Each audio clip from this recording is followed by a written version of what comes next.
So, ayun nga, no, trending topic nga ngayon, yung nutrition month, no, yung sama-samang nutrition para sa lahat, no. So, ayan, gumawa na naman tayo ng bagong poster, no. At hindi lang basta ito poster o yung paggawa ng poster about sa nutrition month. So, ayan nga, ay challenge din natin yung sarili natin at ipapakita natin kung kaya ba natin gumamit ng 12 color pastel, no. So, syempre kaya naman, tapos syempre papakita ko lang na pwede nyo gamitin kahit gaano pang karaming pastel, no. Makagawa kayo ng magandang obra gamit ang yan, golden oil pastel. Marami kasi nagre-request niyan. Marami nagtatanong kung pwede ba yan gamitin, maganda bang gamitin yan. So ayan, ito nga pala, nagamit ko na to, no, sa isang contest na sinalihan natin na nakaraan. Syempre champion tayo. So yun nga, dinala ko na lang. Ayan, o, diba? Kita nyo naman, gamit na gamit na. O, diba? Gamit na gamit na. 12 colors lang yan, no. Yan yung ginamit natin. So yan, subukan natin dito. Yung nag-champion nga pala tayo niyan. Kaya yun yung ginamit natin. Tapos sabi, pwede nang iuwi. So yun, inuwi ko na. Para magamit pa rin natin sa iba pa nating content ng poster, no. So yan, umpisahan na natin magkulay. Let's go.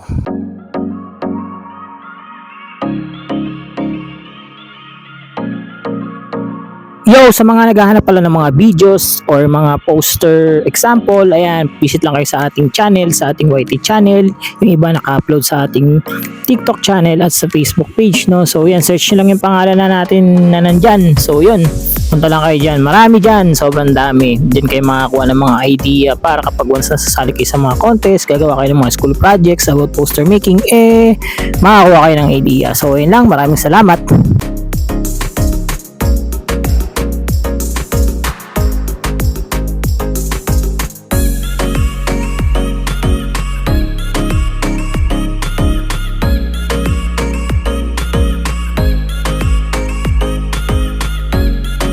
At yun nga pala, no, kung hindi ka pa naka-follow sa ating TikTok channel at sa ating FB page, mag-follow ka na. Sobrang bilis lang naman. Pindutin mo lang yung follow button at ayun, papanood mo na lahat ng mga videos natin, no. Then sa ating YT channel, mag-subscribe ka na at sabayan mo rin ng mga comment na gusto mong pagawan, yung mga tema na gusto mong pagawan at mga request at yung mga tanong na nahihirapan ka sa paggawa ng poster, no. So ayun, maraming salamat ulit at balik na ulit tayo.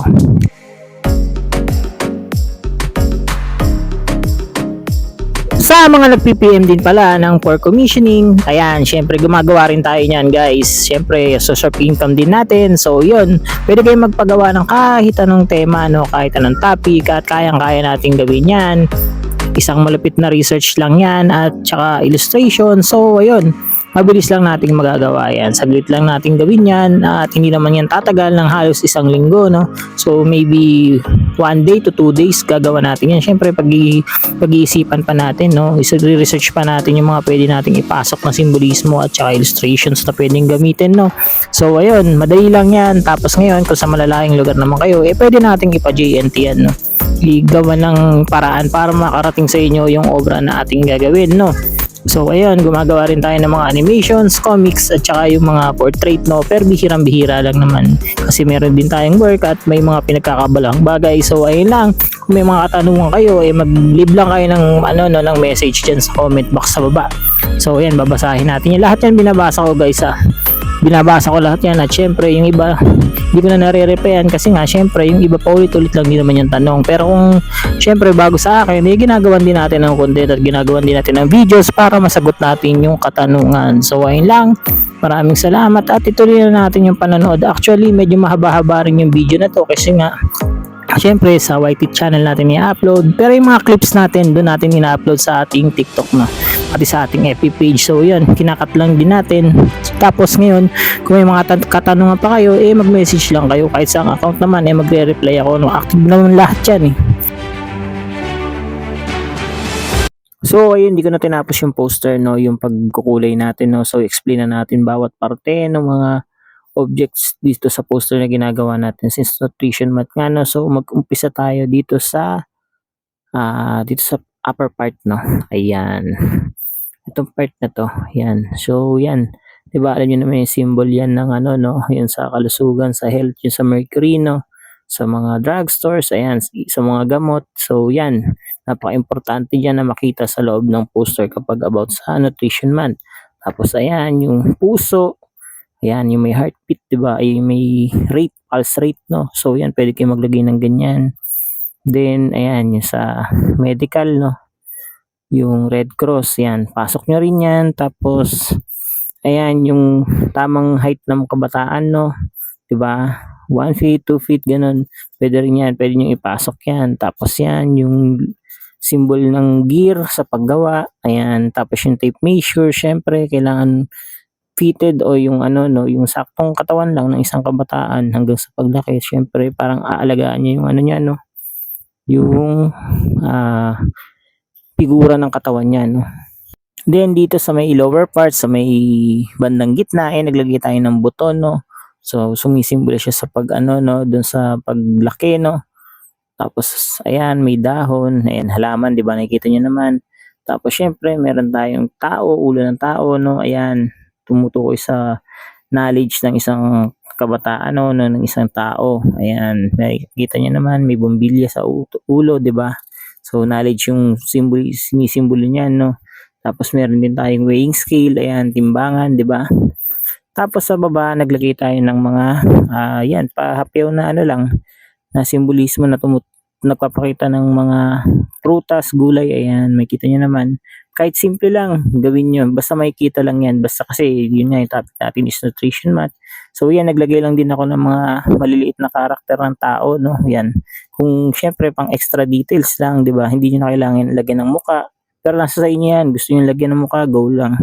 Sa akin, extra details lang yan, kasi nga siya, sabi nga, di ba, sama-sama sa nutrition, no. So yan, pwedeng mga maghahawak yung kamay, ayan, pwede yun, pwede nyo ilagay. Tapos ito yung hagdanan, tumutukoy sa mga achievements, no, yung stepping stone ng kabataan, no. Tapos yan, yung hagdanan, yung daanan, ayan, pwede nyo gawin yan. Landas, tungo, no, so yun, yan, pwede nyo gamitin yung simbolismo na yan. Tapos yan, nakita nyo may kutsara, tsaka yung tinidor, no. So yan, sa pagkain ng bata, di ba? Masustasyang pagkain, ayan. So next is ayan. Dito, buildings, alam niyo na kung para saan 'yan. Syempre sa makabagong industrialisasyon, no. So yan, sa pagbabago, sa progreso, ayan yung sinisimbolo niyan. 'Yun, 'di ba? Tapos dito naman, ayan, merong nakatoga. So successful na siya. Graduate na yung bata, 'di ba? So yan. Siyempre sa dagdag achievements niya, kung maging cum laude siya, valedictorian, ayun. Tapos yan, yung simbolismo ng pag-angat, ayan, yung araw, pwede kayong maglagay ng ganyan. Then, ito rin, pwede rin ganyan. Nasa inyo kung paano nyo gagawin, no? 'Di ba? Minsan kasi may, ito, yung araw na to, yung may pataas, pababa, tapos pataas ulit, yun. Siyempre may times na may fluctuation siya, tapos biglang aangat ulit, 'di ba? So, ito rin, ganyan din. Ayun, so sana naintindihan nyo, no? Ayan, bali pakita na natin yung finished product nito. So, yan.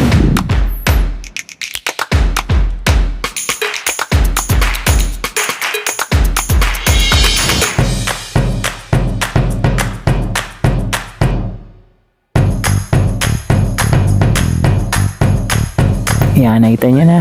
So, yun.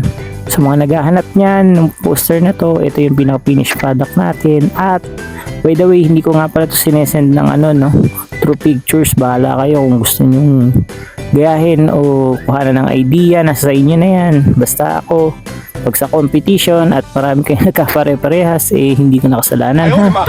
At saka kunwari malaman ng judges na may pinagkuhaan kayo ng poster na to, kunwari galing sa akin, hindi ko alam kung pwede kayong manalo, matalo, ganyan, disqualified, o nasa sa inyo na yan. Basta ako, naggumagawa ako ng idea, no? Yun lang. So yan, tapos kung natapos nyo yung video na to, comment nyo na lang sa baba kung taga saan kayo para malaman natin kung saan maabot yung mga videos natin. So ayun lang. At saka mag-comment kayo dyan sa baba pala, no, para malaman kung ano yung next na topic na gagawa natin. So ayun lang, maraming salamat. Thank you.